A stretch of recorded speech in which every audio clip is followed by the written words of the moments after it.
No, I would say that the more time you spend kind of in Web3 and understanding this interoperability, the ability for me to say, this is my wallet, this is my assets, and being able to log in and use these. And so I've got a teenage son. He's just turned 15. I got another 10-year-old boy. And so suddenly they're good for Call of Duty. Like they want to play the good games. And thank God, because I was done. Fortnite I can never get into, but you want to do custom Call of Duty, like let's go. I'm from back in the day. And the thing that was so shocking is here they are downloading 2, 3, 4, 5 different versions of Call of Duty. And it was just amazing that even the achievements that they had, like nothing transferred from one to the next. And as I'm playing this, I go, my God, this is so simple. This is their own ecosystem.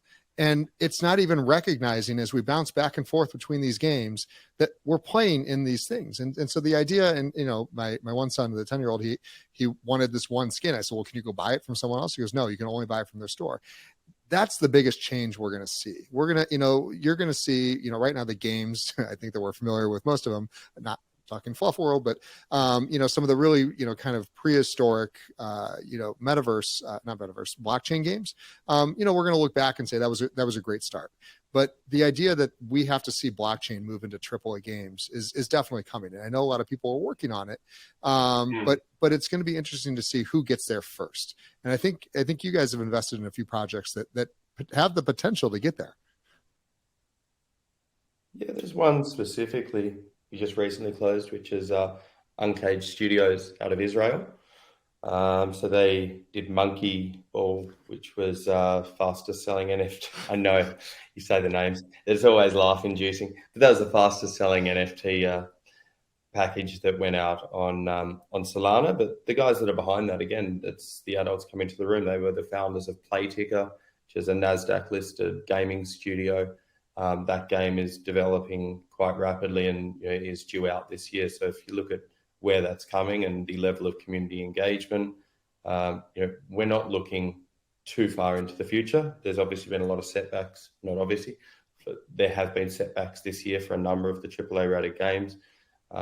Hacks, if we look, or not hacks, but exposures, I suppose, of their ecosystems. If we look at Illuvium, they had an instance a few months ago, which has set them back about 3 months based on current reports. So, but the AAA games, it's not too far into the future based upon those current discussions. And Uncaged is definitely one that's leading the pack there. It's brought some really thought-leading individuals from the gaming ecosystem into blockchain. They've also previously founded a layer one, which was Coty.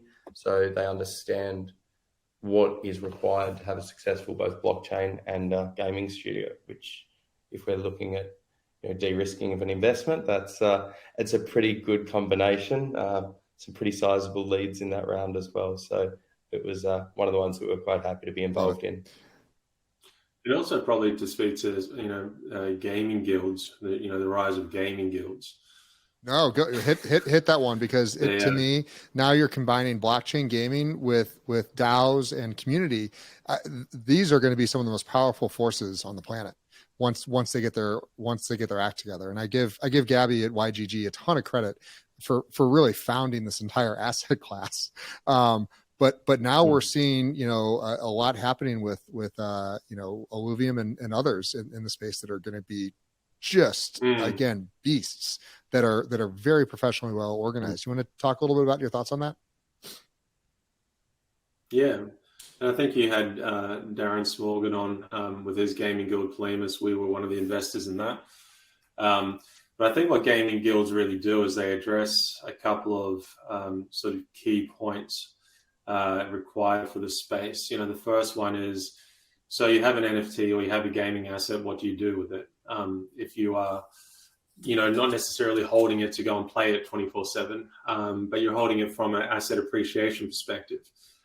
So there are, you could say, gaming guilds, or what's also coming about, and there's a little bit of a blurred line, is these NFT marketplaces as well, where you can actually put your NFT assets or your gaming assets on. They can be lent out, but the guild can also play them.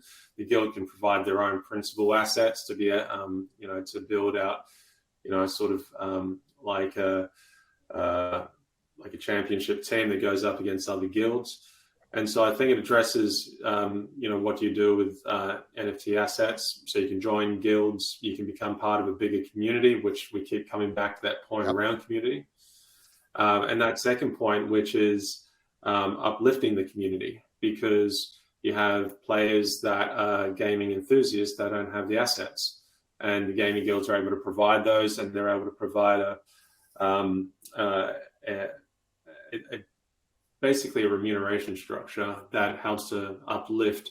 And as we saw with Axie Infinity in the Philippines, where you could earn more playing Axie than you would, the average wage. And so I think gaming guilds are going to continue to get bigger. I think from a counterparty risk perspective, that's all being addressed now. And this comes back to the point that we're talking around custody and wallet technology and infrastructure. Because if you have all your assets in one particular wallet, then that becomes a honeypot. And as we've seen some of the hacks in the space, and there's a lot of projects that are aiming to address that through smart contracts and being able to hold assets, in a segregated manner.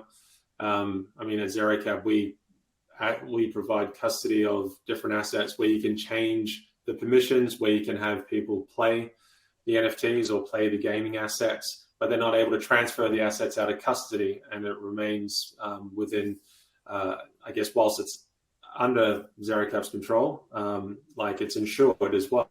So it provides, particularly for sort of high value assets. So I'd say gaming guilds are going to be something to watch, because following on from what Bart was just talking about with studios and these AAA games and gaming studios that are going to be releasing, I think we have it's like the tip of the iceberg of what we've seen.